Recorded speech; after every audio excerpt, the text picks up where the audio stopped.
کراچی سربراہ پاکستان سنی تحریک محمد ثروت اعجاز قادری نے کہا ہے کہ پاکستان کے موجودہ حالات میں اولیاء اللہ کی تعلیمات اور زندگیوں کو مد نظر رکھتے ہوئے اصلاحات کیے جائیں۔ اولیاء کی تعلیمات کو فروغ دینے کے لیے یونیورسٹیوں کے قیام کی ضرورت ہے۔ سینکڑوں سالوں سے صوفی ازم کا فیض جاری ہے کہ پاکستان اسلام کے نام پر معرض وجود میں آیا اور اولیاء اکرام نے پاکستان کی تعلیمات کو پھیلایا۔ مزارات اور خانقاہیں صدیوں سے معاشرے کی بھلائی اور امن کا پیغام دے رہی ہیں۔ مونسون اور طوفانی بارشوں کے باوجود حضرت سید مصری شاہ بابا کے عرس کی تقریبات اور شاندار انعقاد خوشائندہ ہیں۔ اولیاء اللہ کی تعلیمات پر عمل پیرا ہو کر ہی دنیا میں امن قائم کیا جا سکتا ہے۔ ان خیالات کا اظہار انہوں نے سید مصری شاہ بابا کے عرس کے موقع پر مزار پر حاضری چادر پوشی و فاتحہ خوانی کے بعد ذرائع سے خطاب کرتے ہوئے کیا۔ اس موقع پر ان کے ہمراہ مرکزی رابطہ کمیٹی کے ارکان فہیم الدین شیخ محمد طیب قادری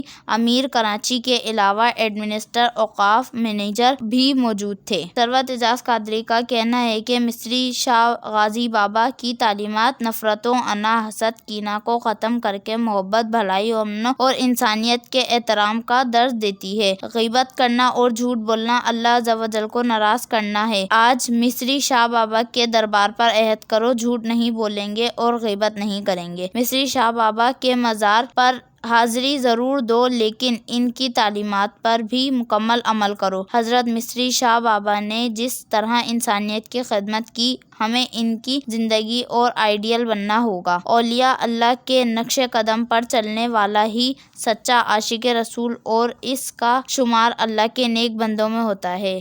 کیمرہ ٹیم کے ساتھ دعا شریف، CNBC سٹی نیوز کراچی۔ اس ویڈیو کو لائک کریں، ہمارے چینل کو سبسکرائب کر بیل آئیکن ضرور پریس کریں ہماری نیو ویڈیو سب سے پہلے دیکھنے کے لیے۔